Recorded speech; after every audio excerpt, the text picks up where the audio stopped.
Hello everyone, मैं हूँ Rita Upadhyay. MPPSC की तरफ से 2 नए नोटिफिकेशन जारी हुए हैं। वो क्या है जानेंगे आज के इस वीडियो में। पर उसके पहले चैनल सब्सक्राइब जरूर कर लीजिएगा और नोटिफिकेशन बिल को ऑन कर लीजिएगा ताकि एमपीपीएससी के द्वारा जब भी कोई नोटिफिकेशन जारी होगा उसकी सूचना आपको तुरंत मिल जाएगी। हमारा पहला नोटिफिकेशन अनूपपुर ज़िले वालों के लिए है। तो यदि आप अनूपपुर ज़िले से नहीं हैं तो आप इस पार्ट को स्किप भी कर सकते हैं। तो देखिए इस नोटिफिकेशन में क्या हुआ है, क्या लिखा गया है। ये नोटिफिकेशन प्रवेश पत्र में गलत एड्रेस प्रिंट होने की वजह से जारी किया गया है। अतः अनूपपुर के ऐसे अभ्यर्थी जिनके प्रवेश पत्र में परीक्षा केंद्र के रूप में government girls higher secondary school Jethari area Anuppur लिखा हुआ है तो उनका सही एड्रेस होगा government girls higher secondary school Anuppur. यानी कि आपको जो जेठारी एरिया उन्होंने लिख के दिया है वो गलत प्रिंट हो गया है। जेठारी एरिया अनूपपुर आपको सर्च करने की ज़रूरत नहीं है।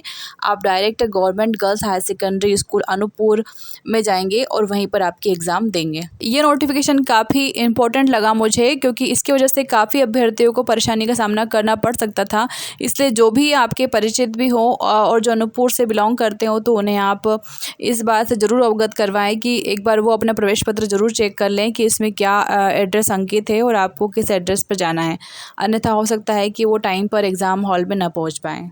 दूसरा नोटिफिकेशन भी काफ़ी इंपॉर्टेंट है हमारे लिए क्योंकि इसमें एमपीपीएससी के द्वारा 10 संभागीय पर्यवेक्षकों की नियुक्ति की गई है और इस नोटिफिकेशन में उन्होंने उन पर्यवेक्षकों के नाम और उनके मोबाइल नंबर भी दिए हैं ताकि कोई भी समस्या जाती है आपको प्रारंभिक परीक्षा 2021 से रिलेटेड तो आप इन नंबर पर कांटेक्ट कर सकते हैं। और साथ ही साथ यदि कोई आपके पास शिकायत है एग्ज़ाम से रिलेटेड तो आप इन कॉन्टैक्ट नंबर पे उन्हें अपनी शिकायत भी दर्ज करवा सकते हैं।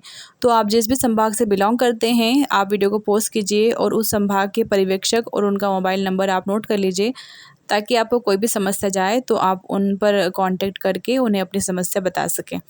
और इस नोटिफिकेशन में इन्होंने सतर्कता अधिकारी का भी नंबर दिया हुआ है। उनका नाम है श्री NK चंदवाड़ा और उनका मोबाइल नंबर लिखा गया है यहाँ पर और उनका ईमेल एड्रेस भी दिया है ताकि यदि कोई समस्या कोई शिकायत आपके पास है तो डायरेक्ट आप इन्हें भी कांटेक्ट कर सकते हैं। इसी के साथ इन पर्यवेक्षकों के द्वारा परीक्षा के एक दिन पहले परीक्षा केंद्रों की व्यवस्था देखी जाएगी और आवश्यक सुधारित तो सुझाव भी दिए जाएंगे और परीक्षा दिवस पर परीक्षा केंद्रों का आकस्मिक निरीक्षण भी किया जाएगा एवं अभ्यर्थियों के द्वारा प्राप्त शिकायतों का त्वरित निराकरण हेतु आवश्यक कार्रवाई भी की जाएगी। अब हम बात करते हैं याचिका की। तो देखिए याचिका दायर हो चुकी है पर वो शासकीय कर्मचारियों के द्वारा दायर की गई है और अभी तक किसी बाहरी स्टेट के अभ्यर्थी के द्वारा समय अभाव को लेकर के कोई याचिका दायर नहीं हुई है। तो देखिए 15 तारीख उन्होंने दी है 15 जून सुनवाई के लिए। तो देखिए शाम तक हो सकता है कोई नोटिफिकेशन हमारे पास आ जाए कोर्ट का भी। तो अभी फ़िलहाल कुछ कह नहीं सकते क्या होगा क्या नहीं होगा। इसलिए अभी सिर्फ आप अपनी पढ़ाई पे फोकस कीजिए, पढ़ाई पे ध्यान दीजिए और अपने लक्ष्य की तरफ आगे बढ़िए।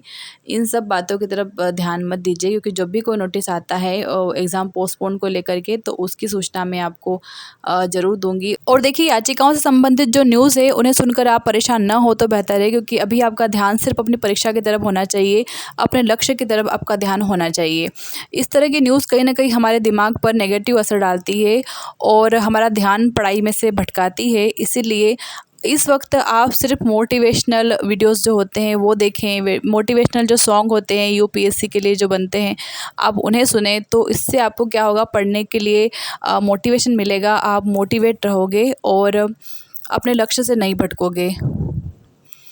और देखिए एग्ज़ाम से रिलेटेड सूचना देना, जानकारी देना आयोग की जिम्मेदारी है। यदि एग्ज़ाम पोस्टपोन होती है तो उसका नोटिफिकेशन आयोग के द्वारा दे दिया जाएगा, इसलिए आप चिंता मत कीजिए। हाई कोर्ट का भी यदि कोई डिसीजन आता है एग्ज़ाम पोस्टपोन को लेकर के तो उसकी सूचना भी आपको तुरंत मिल जाएगी। इसलिए आप निश्चिंत होकर के सिर्फ अपनी पढ़ाई पर ध्यान दीजिए और चैनल सब्सक्राइब कर लीजिएगा ताकि कभी भी इस तरह का नोटिफिकेशन आता है कोई तो उसकी अपडेट आपको तुरंत मिल जाएगी। Thanks for watching.